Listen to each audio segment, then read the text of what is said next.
Бүгін сіздермен өте дәмді табада пісетін шоколадты медовый тортын дайындайтын боламыз.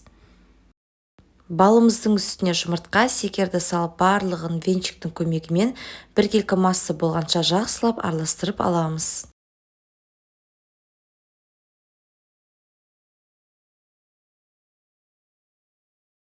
Үстіне бөлме температурасындағы сары майды салып, газге жай отқа қойып, сары майымыз толықтай ерігенше араластырамыз.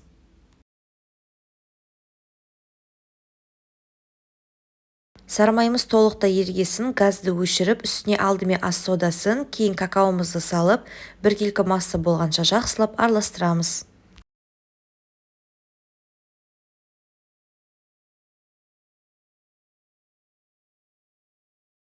Біздің шоколадты массамыз дайын болды. Дайын болған массамызды суытып, кейін ұнымыздың үстіне салып, жұмсақ қамыр илейміз.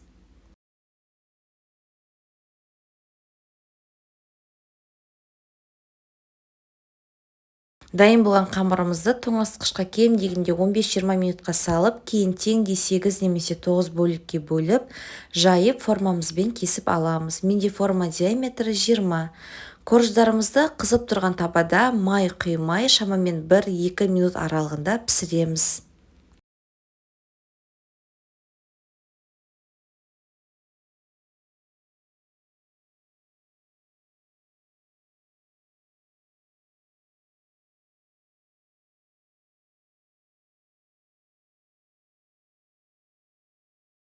Енді кремімізді дайындаймыз. Ол үшін салқын қаймағымыздың үстіне сгущенканы салып, біркелкі масса болғанша венчиктің көмегімен жақсылап араластырамыз.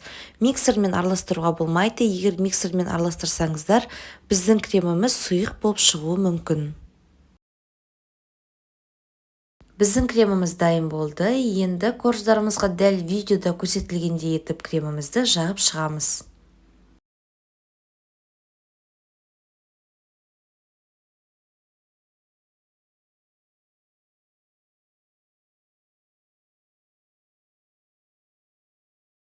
Тортымыздың кремі сіңу үшін тоңазытқышқа кем дегенде 1 түнге салып қоямыз. Менде барлығы 8 корж шықты. Бір коржын блендердің көмегімен майдалап, тортымыздың бетіне жан-жағына себетін боламын.